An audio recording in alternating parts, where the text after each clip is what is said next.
Okay, welcome to your next installment of Ubuntu for Newbies.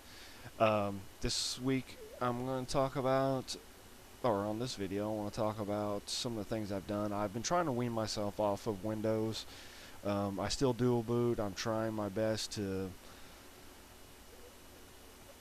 not go into Windows, but it's kind of difficult when you got hundreds and hundreds of dollars worth of video games that are built for Windows and you can't play them because you're using Ubuntu. So I've been working a lot with using Wine, which is I don't want to say it's not an emulator. It just builds an architecture, Windows architecture, so that when the programs install, they can find where they need to go. Games here, I went on to Play on Linux, which is basically a front end for Wine to try to make it work a little bit better. I really didn't like the games on Linux, but or Play on Linux, but so far I've been able to do some Command and Conquer first decade things, and just still trying to work through it and try to, because there's a lot of bugs, and it's one of the good. You can say one of the good things about Ubuntu, or you can say it's one of the bad things, depending on what you expect. But Ubuntu is you, and you are Ubuntu, which means you've got to be just as smart as a computer. And trying to figure things out is a good way to learn. And looking up on the internet and trying to find how the tips and tricks that other people have used to get around problems and trying to get your computer to do it. And it's pretty fun, but at the same time, it's a little bit frustrating. So the other thing is people really enjoy using their iTunes and iPod and all the other stuff. Well, the thing about iTunes and all the other things is it only plays the music that you buy and download on there.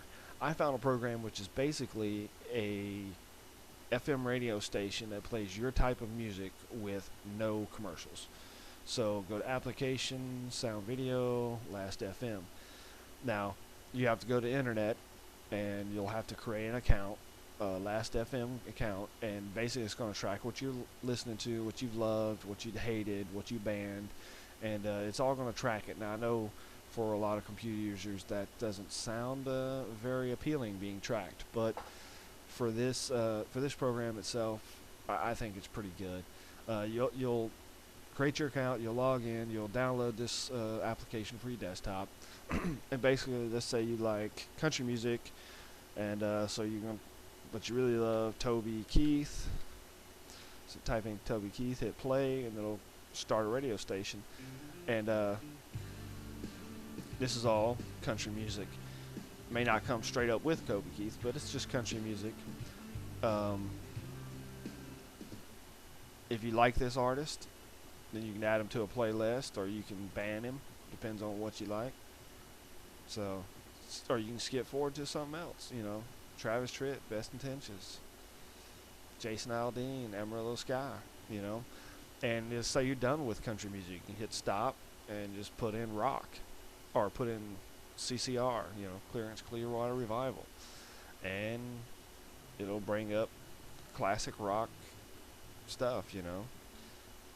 Depends on what you like, and the more you add to playlist and love and tag or ban, it'll then begin to play your kind of stuff. So, and it's a good thing, no commercials, it just plays in the background, and you can put it up while you're studying, doing whatever, and like I said, there's no commercials. It'll just go from track to track, and it'll come up with different artists you've probably never heard of before, but maybe you'll like them and fall in love with each other. I don't know, but it's pretty interesting that you can just listen to music and let it play different things in the background without having to buy anything, and it's not your music, it's the internet's music, and you can just sit there and just listen to it. It's a great thing. So